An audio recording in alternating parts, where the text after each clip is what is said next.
Bună, dragii mei, ce mai faceți? Am zis să fac un scurt video, să vă dau niște vești.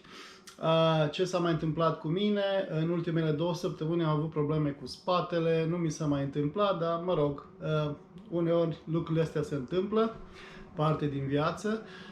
Am fost la tratament, mă simt mult mai bine și abia aștept să fac primul meu live, să vă văd, să comunicăm și da, echipamentul a început să-mi vină, după cum ați văzut mi-a venit gimbalul, deja telefonul aveam și astăzi mi-a venit microfoanele, deci le-ați văzut câteva momente mai înainte.